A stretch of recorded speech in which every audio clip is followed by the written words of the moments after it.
My name is Emil. I purchased a box of Halloween decorations from the Wright family.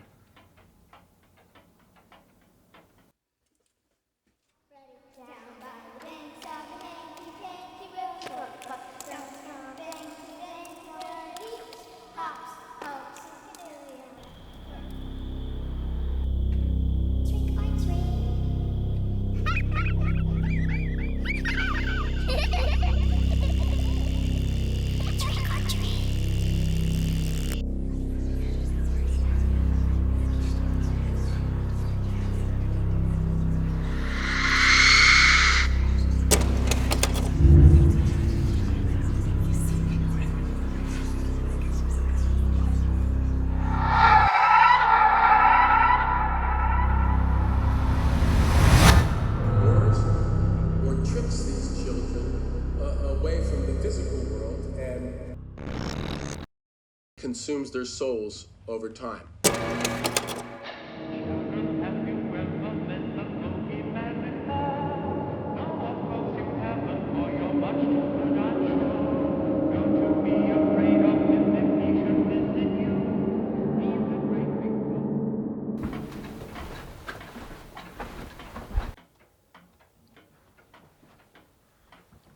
So tell me about your collections, what your hobby. What is your hobby?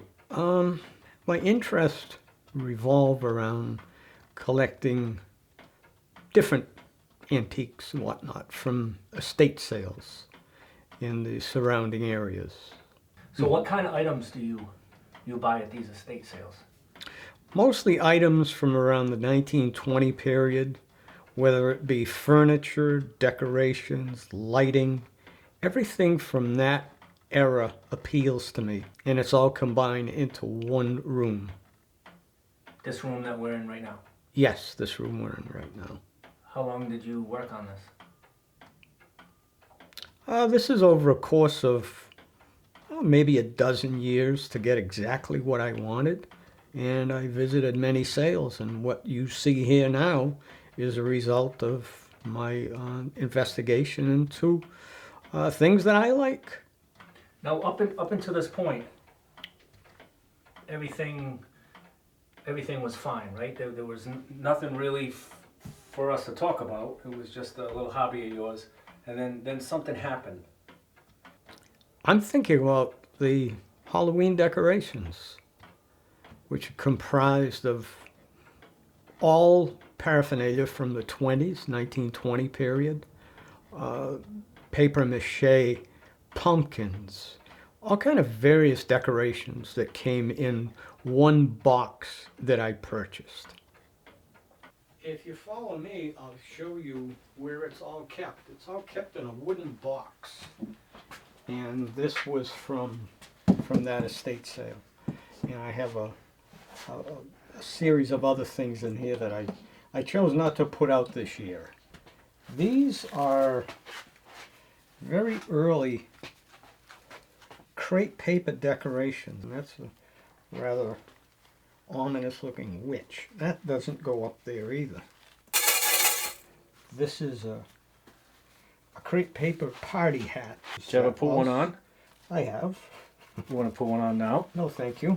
You said there was a name that you found, maybe one of the daughter's name, Well, written on one of the masks. I think so, yes. Now this one is obviously hand done to look like a cat, I would imagine. But what separates this from everything else Oh, there's the name. is the name Marion scrawled on the back. Oh, it's right there. So I would think that that was something that she made for Halloween.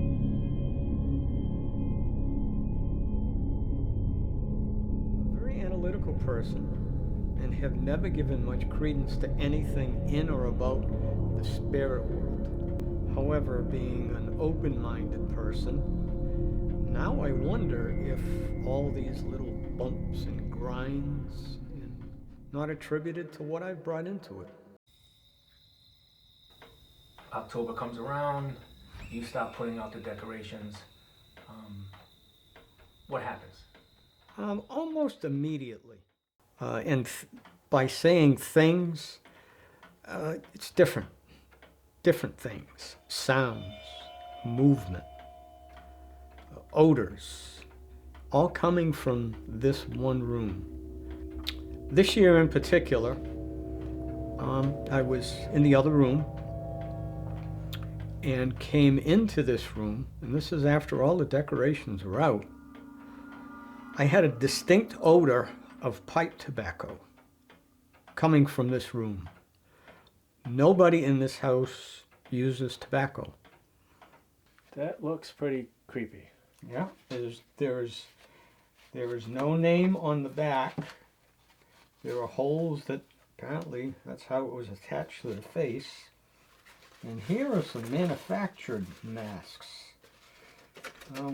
They're old, so they're somewhat ripped. Now that I'm convinced that something is going on, lights that were on will suddenly go off.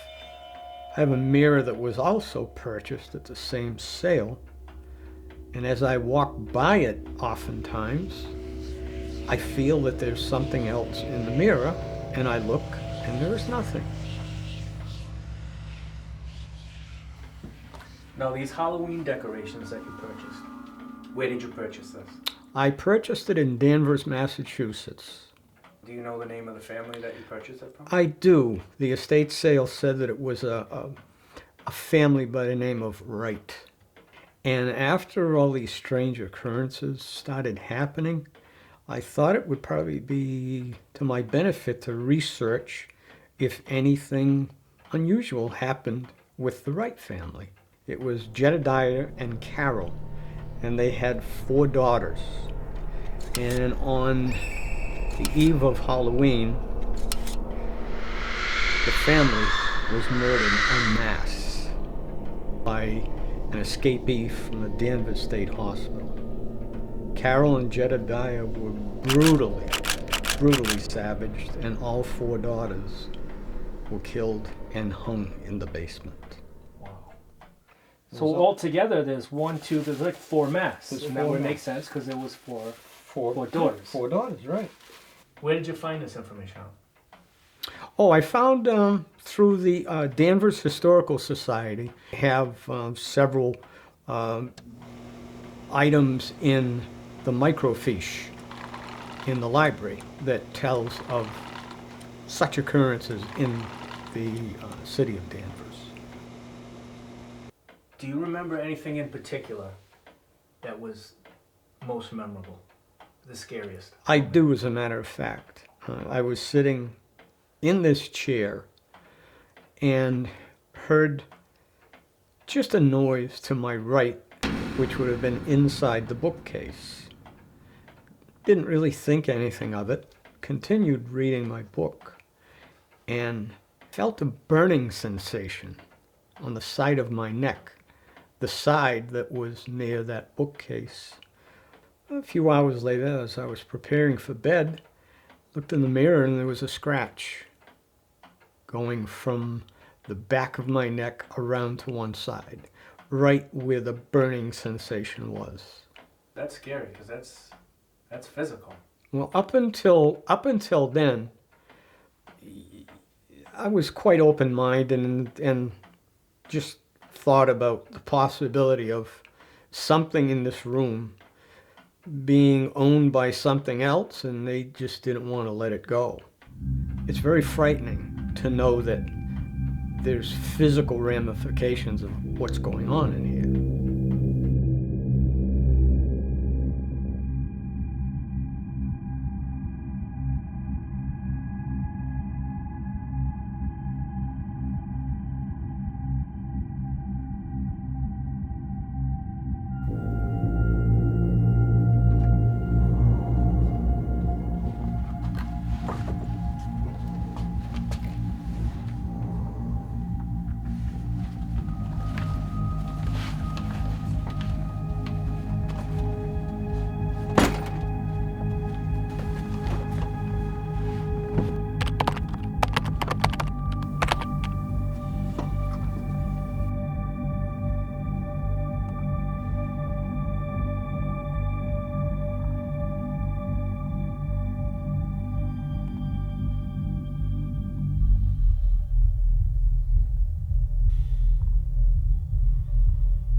so much for getting back to me so quick. I appreciate that.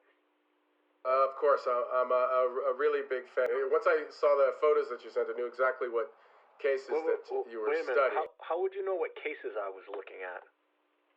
The symbol that you sent me isn't a pentagram. No, it's not something that you would see teenagers or a Norwegian black metal band paint on a wall in goat's blood. It's a symbol associated with the worship of a pagan deity. A deity? A very obscure one, dating back to Babylonian times, named Bagul, the eater of children. Wait. Did you say eater? Yes, of children. Thank you, Jessica. Now, each story involves a different way that he lures or tricks these children away from the physical world. There's been another one, hasn't there? Yes. Tell me everything you can.